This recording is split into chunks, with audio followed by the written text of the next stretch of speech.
Hi, Gemini people. Welcome to Pandora Astrology's monthly horoscope for June.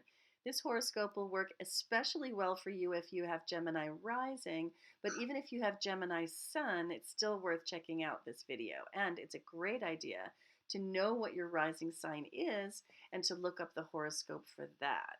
If you want to find out your rising sign, check the link below this YouTube video for clear, easy instructions about how to make your own chart online for free. So what's happening in June of 2019 for you, Gemini?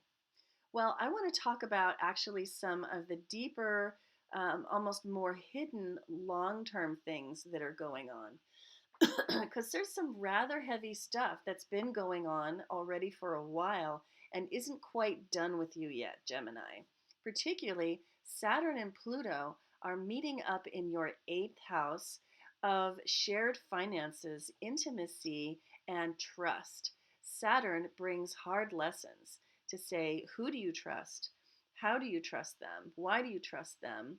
And can you take responsibility for, the feelings of betrayal that sometimes crop up in life? Pluto there is saying that there is transformation for you in those intimate relationships, whether they are intimate because they're sexual or because they're emotional or because they are financial. Doesn't matter. Any of those kind of relationships can be transformational. And that's going to go on for another couple of years. Now, we also have Chiron passing along through your 11th house, Gemini, and this is also going to be going on for another about 5 years.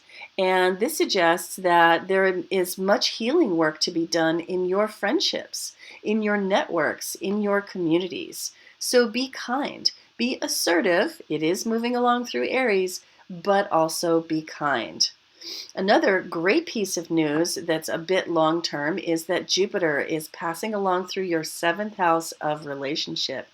It's going to be there for several more months. It's been there for the greater part of this year. And when Jupiter passes into your house of relationships, this makes you especially attractive and lucky in love.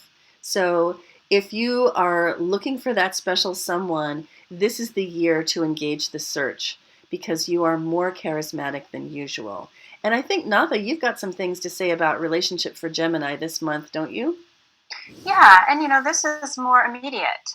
So this is more just about June, but Venus, the planet of love and romance and also value, self-value, is moving from the 12th house to the first. And so what you need to know about that is that the way that people see you is going to become something in the forefront of your life for this month.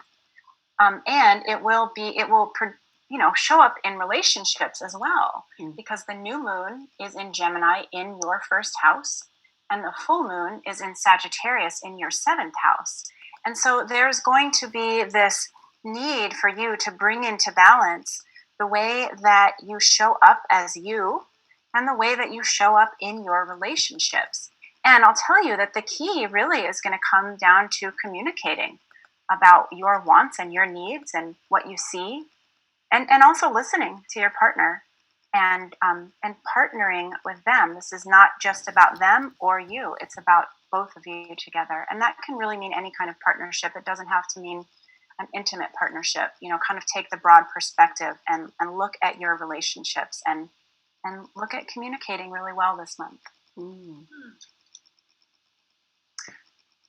Julia, tell me about what you're seeing. Well, this month, Gemini, up until the 22nd of the month, the sun is going to be in your first house, and the first house is the house of self.